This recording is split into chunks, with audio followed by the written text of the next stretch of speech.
In the stillness of everyday life, in the ordinary motions of middle school, lives a boy who could destroy the world. Shigeru Kageyama, Mob, is not your typical anime protagonist.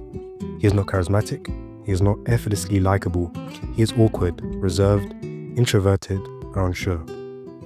His face remains blank, his tone soft, his posture closed, yet within him lies an immense, nearly godlike psychic power.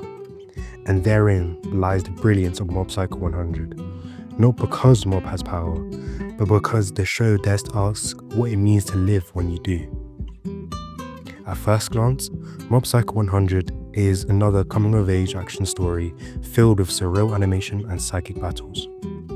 But at its core, it is a meditation on identity, self-worth, trauma, anxiety, repression, and most of all, the subtle, persistent war that is self-improvement.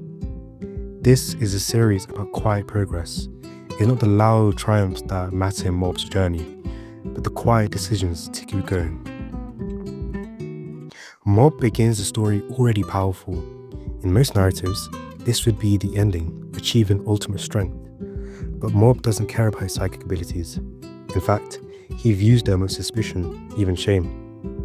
He doesn't believe his power makes him better than anyone else. He believes, quite painfully, that they make him less human.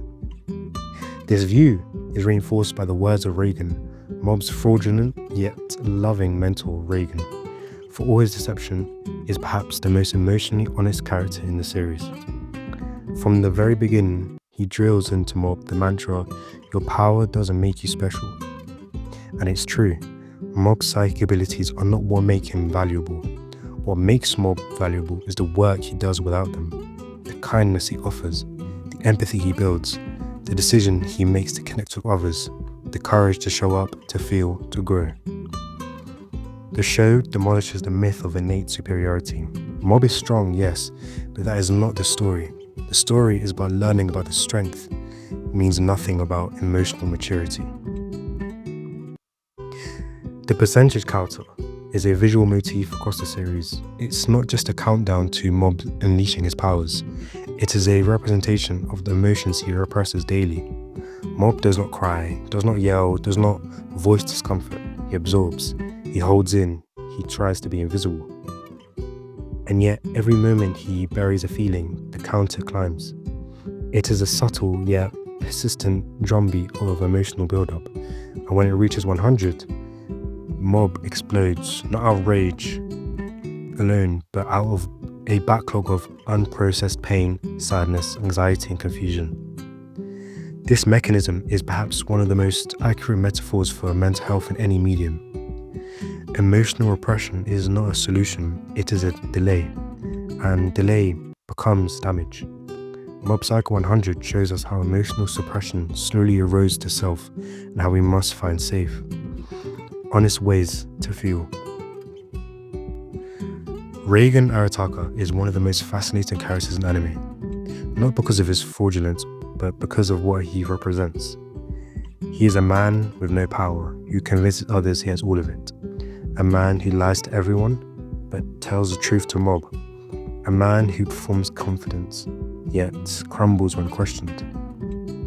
He is the embodiment of imposter syndrome. He knows he is fake, and yet he desperately wants to help, and somehow his fraudulence becomes real. His words, "You're not special because of your powers," becomes life-saving wisdom. His mentorship, born out of self-interest, becomes genuine guidance. In Reagan, Mob sees that growth is not about perfection, it is about intent, about showing up, about being there for someone even when you feel like you don't even have the right to be. In the end, Reagan teaches us that kindness and vulnerability often matters more than credentials. Mob joins the Body Improvement Club not because he wants to get stronger, but because he wants to change. The irony is delicious. He joins a club full of muscle jocks not to become popular, but to become better. And the Body Improvement Club is a revelation. In any other anime, these boys would be bullies. But in Mob Psycho 100, they are kind, supportive, emotionally intelligent. They cheer Mob every tiny success. They walk him home when he collapses. They protect him, not because he's weak, but because he's trying. This is improvement. Not instant power-ups, not dramatic transformations, real, slow, painful growth. The kind that starts with a single push-up, a decision to show up again, to run another lap, to cry and still return the next day. Mob's growth is not psychic, it is human. It is in choosing to be present even when he feels like fading. It is in failing and still returning. It is in admitting that he is afraid and still moving forward.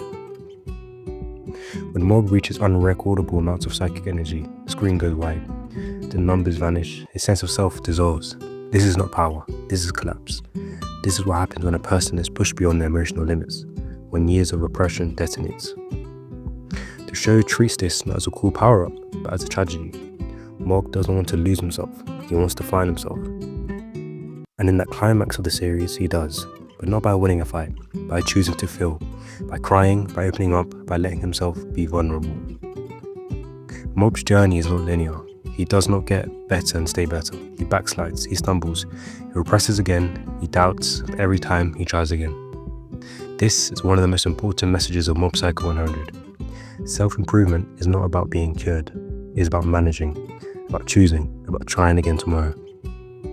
Mob teaches us that mental health is a process, that people are not broken or fixed, they are in motion, and progress, however small, is meaningful. Mob never wanted to be the strongest psychic. He wanted to talk to a girl, to join a club, to run a mile, to be noticed not for his powers but himself. And in the final act of the series, Mob finally gets what he truly wanted. Not victory, but peace. Not applause, but acceptance. He accepts himself, scars and all. In a world that shouts for strength, Mob Psycho 100 whispers a different truth. That the greatest power is gentleness. That the bravest act is trying again. That true strength lies not in domination, but in connection. And that healing is not loud, it is quiet, and it is slow, but it is possible. Mob's power is often described as an uncontrollable storm, something volatile, overwhelming, capable of reshaping reality itself. But the real story lies not in the storm, but what remains still beneath it. At the heart of Mob Psycho 100 is not a boy struggling to repress his emotions, but a boy slowly, painfully learning how to understand them, how to live with them, how to live with himself. When we first meet Shigeo Kageyama, he is the embodiment of repression. His psychic power is unmatched, yet his emotional intelligence is immature, stunted by fear and shame. He believes that his value lies not in how powerful he is, but in how normal he can become. This is not just a quirk of adolescence, it's a reflection of what so many young people internalize about themselves. That difference must be hidden, that strength must be buried, and that pain must never surface. Reagan, for his lives, gives Mob one indispensable truth. It's okay to feel lost. Through his mentor's contradictions, Mob learns that guidance does not have to be perfect to be useful. Reagan may be a con man, but he's also a man trying to do the right thing, in the only way he knows how. Mob's faith in him is not blind, it's hopeful. And hope, for Mob, is a form of power far greater than any psychic blast. In the real world, improvement is rarely a straight line. Depression, anxiety, emotional dysregulation, these are not things we conquer once and for all. They are things we learn to coexist with. Just as Mob's emotions boil up to 100% again and again, our inner struggles are not one-time battles, they are lifelong dialogues. But what makes Mob powerful is not that he wins fights, it's that he survives them, internally and externally. Every time he chooses not to lash out, every time he stops himself from losing control, every time he asks for help, he's winning. Not against others, but against the part of himself that he wants to give into numbness or rage or despair. This journey reflects a real therapeutic concepts like emotional regulation, acceptance, and self-connect rebuilding. Mob learns through experience that self-worth is not contingent on oppression. It's found through engagement with others, with failure, with truth.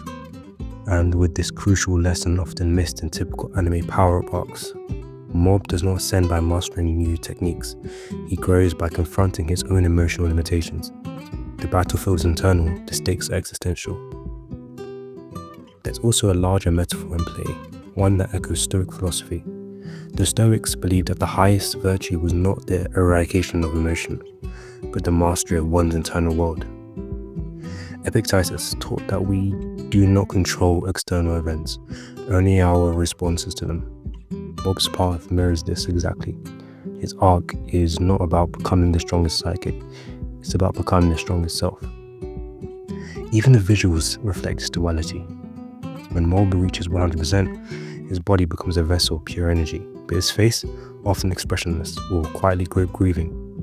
The show asks us, what does it cost to become strong, at the expense of one's humanity? And the answer, it turns out, is everything. Unless strength includes vulnerability, it is hollow. And yet Mob never loses himself entirely.